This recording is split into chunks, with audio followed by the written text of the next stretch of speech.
राधे कृष्ण जय माँ समलेई मुई बिजी आपण मन को नुआ रेसिपी के स्वागत करुचे। आज के आमे पनीर तरकारी गोटे रांधमा।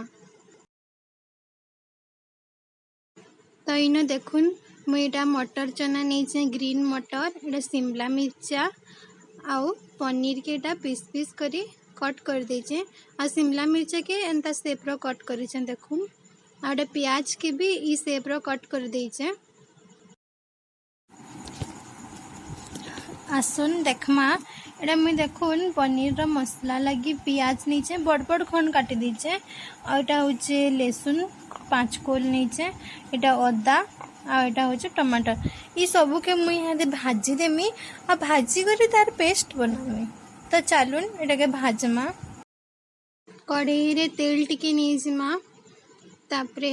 तेल गरम होला पर एटा मुई लहसुन के दे दोचे आ अदा के आ जीरा टिके नीचे जीरा के बाटले भल लगसी एटा प्याज के ऐड कर दे आ सब के भाजी देमी पूरा भल से। इतार पर मुई काना करमी ना टमाटर जन काटीतिली एटा के भी ऐड कर देमी और सब के पूरा लाल हेबार तक भाजी देमी। तापरे एटा देखुन पूरा केते मस्त भाजी ही जाइए। एटा के मैं ग्राइंडर जार रे नहीं जाउचे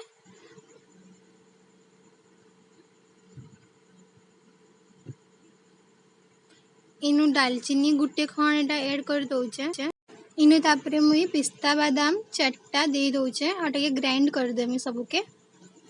आटा कसाटा के मुई पान नीचे आ हल्दी चमचे दे देमी आ पान के पूरा भल करी खलखले करी फुटे देमा।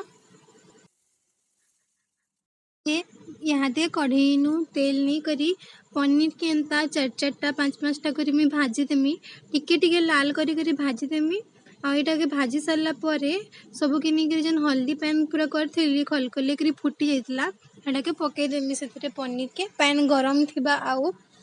बेले काना हबा ना हमर पनीर टा सॉफ्ट हेबा टान टान नहीं लगे नाले भाजी देले पनीर टा टान ही जैसी एंता करी सब पनीर के एटा देखुन मुई छानी करी पके देइछे। तापरे एटा शिमला मिर्च के भाजी दोचे आ इथि एका संगे से जन ग्रीन मटर भी नहीं थिली एटा के भी भाजी देमी आ टिके ब्राउन ब्राउन हैला परे एटा के हमें काढ़ी आनमा पछे फेर तो पनीर थी ऐड करके ताके सिझाबार के पड़बा।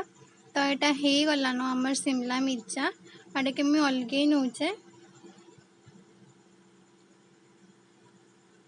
आ तापरे जन प्याज के कट करतिली हे प्याज के भी टिके भाजी देमी टिके ब्राउन हबार तक तापरे यहाँ तेल दे देमा और जन बटा मसला बाटी थिली हेटा है आउ एटा के ऐड कर देमा आ एंदा प्याज टमाटर सब के आगनु बाट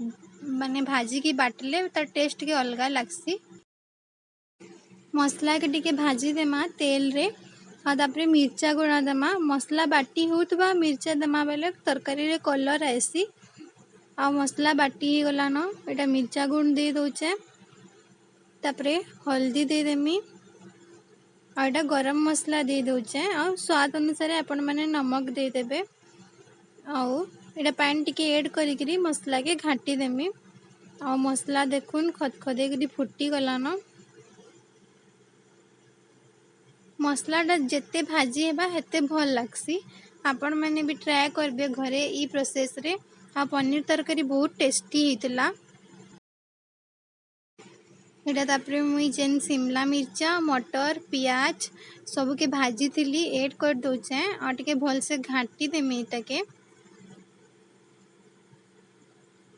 एटा मिक्स ही गला न देखुन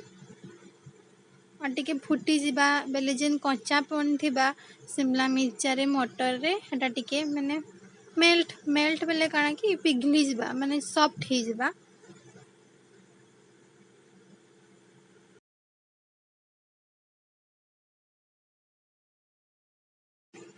तापरे हमें न पनीर के ऐड करमा आ पनीर देखुन सॉफ्ट पूरा हिचे